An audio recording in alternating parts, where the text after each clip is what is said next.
এইটা করতেছে।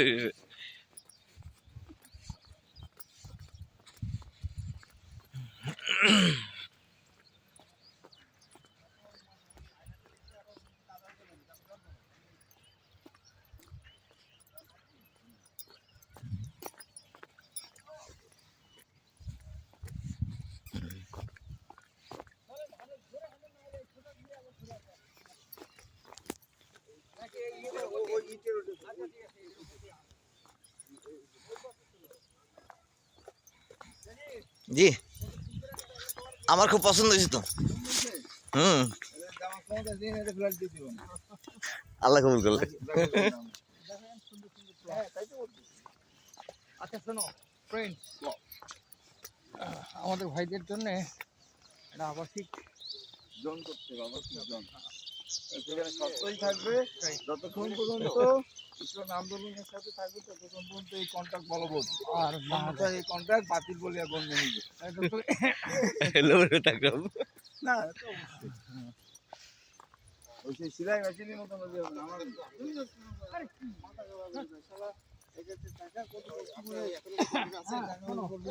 এইগুলো সব ধান্দা, আর এর মধ্যে দেখবো তুমি ম্যাক্সিমাম ধান্দা পাচ্ছ। মানে যাদের দরকার নেই তারাও নিচ্ছে, এবং অনেকে হয়তো সেলাই মেশিন বিক্রিও করে দিচ্ছে। দিছে তো, দিছে তো। এইটা এই আমাদের এই যে মামা, তার জ্ঞানাক্কেলের যথেষ্ট অভাব আছে। সে নিজে মানে বোকা টাইপের লোক কিনা জানি না, সে এইসব করতেছে বলে অনেক ধান্দাবাজ লোকই তার সঙ্গে। আমি বললাম না যে লাস্ট যে লোকটা তোমরা জামাতে করবি বলে উপস্থিত হলে, সে সুদের ব্যবসা করে। তুমি চিন্তা করো, সে জামাতের করবি না, সে তো জামাতের আমির হলেও তো জাহান্নামে যাবে। অবশ্যই তো। আল্লাহ না করুক, আল্লাহ মাফ করে দিক তারে। আমাদের জামাত তো লাস্টে নির্বাচনের সময় খুব সে সুদের কারবার করে, তারে হেল্প করছে হচ্ছে তোমার এই আমাদের মিজান মামা। ওরে আল্লাহ। আরে আরে মিজান মামা কত গর্ত টাইপের লোক, তুমি চিন্তা করতে পারো না। এর বললে তো বিপদ হয়ে যাবে। তার বয়স শোনো, সে কি করছে, টাকা পয়সা আমাদের কাছে ধার করে নিয়ে আরেকজনের ধার দে। আরে বেটা, তুই যদি তোর নিজের টাকা না থাকে, তাহলে আরেকজনের কাছে ধার করে নিয়ে দিলে সেই, তুমি চিন্তা করো, আজকাল টাকা ধার দিলে তুমি জাস্ট টাইম পাবা। কারণ জীবনে পাওয়া যাবে না, সম্ভব না। এই যে সাইফুল ভাই আছে না, সাইফুল ভাই তো ওনার সঙ্গে খুব যে পরিচিত তা না।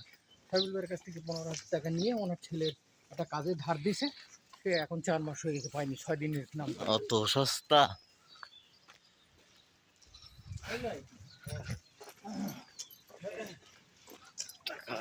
তাহলে ইনশাআল্লাহ জামাতের লোকেরা খুব উজ্জীবিত আছে নাকি? হ্যাঁ, এটাই হলো বড় কথা। আসসালামু আলাইকুম। জামাতের লোকেরা খুব উজ্জীবিত আছে।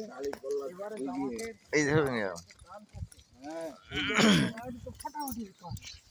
মানে বিএনপি কিন্তু সুবিধা করতে পারে না না, কোনো ক্ষেত্রেই সুবিধা নেই। ওদের ওই যে দেখাচ্ছে, কি বলা যায়, এই কি জানো, তারেক না কি জানো, মানে মোটামুটি ইসলামী একটা হ্যাঁ পদ্ধতি কি যেন বাস্তবায়ন করবে। এটা দেখানোর পর ওয়েক আপ টু রিয়েলিটি দিয়ে তোর ওদের মঞ্চে যেসব ড্যান্স দিচ্ছে সেইগুলো দেখাচ্ছে। আচ্ছা, এরা কি ধরনের ড্যান্স গুলোর মানে ন্যূনতম কোনো একটা কালচারাল একটা দিক থাকে, মানে তা নাই। তার মোটেও কিছু নেই। হ্যাঁ হ্যাঁ, শালীনতার মোটেও কোনো কিছু নেই। সেখানে লাফালাফি করতেছে, এটা কোন ধরনের? এটা কি সাধারণ লোকেরা এটা কি মেনে চলবে? না, ওখানে যাবো না, আমি এই যে চলে যাবো। এবং দু এক জায়গা না, অনেকগুলো এতে মঞ্চে তো ড্যান্স দেখছি না। কালকে কথা আপনার সাথে বলি না, প্রিন্সিপাল বুঝছেন। কালকে রাত্রে আমাকে আমি যাবার এই যে সিদ্দিকা মহল্লা ব্যবসা বাণিজ্য সমিতি একটা পর্যায়ে আছে, তাকে ডাকছে। তা আমাকে ব্যবসা নিয়ে কথা হবে, ব্যবসা নিয়ে কথা হয়ই নেই, সব উল্টো উল্টো কথা। লাস্টে ডাকে আমি যে উঠছি, ওটার সাথে দেখি অনেক কথা চলে গেছে। এই করছে আমি লাস্টে আমাকে, ভাইয়া তুমি তো আমাকে মহিউদ্দিনে বয়সী, রাজনীতি করো, কিন্তু রাজনীতিতে আমরা বুঝি না কেমন, তা কিন্তু না, বদনাম করে তো আগান যায় না।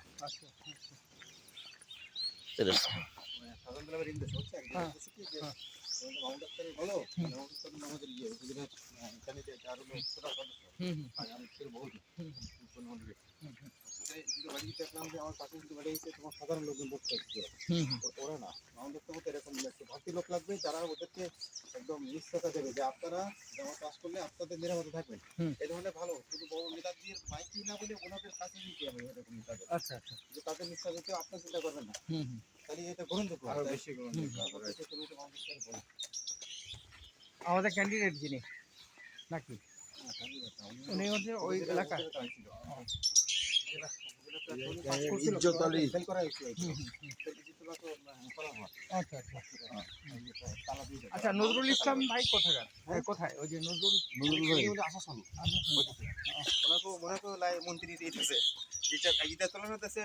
পিনাকি খুব কষ্ট করতেছে ভাই, প্রত্যেকটা নিউজ সবার আগে সে দিচ্ছে। কি করতে এবং কি হচ্ছে করণীয় ডান দিকে সেটা- চলেন এবার নাম দিকে যাই আরেকবার পাচ্ছি নাহলে হবে না হ্যাঁ 15 মিনিট হয়েছে মাত্র হাঁটছি এবং আজকে তো নারীদের একটা ইয়ে দিয়ে দিয়েছে যে মহিলাদের জন্য কি কি করবে একদম সুন্দর করে। এরা কিন্তু এই তো অভূতপূর্ব কাজ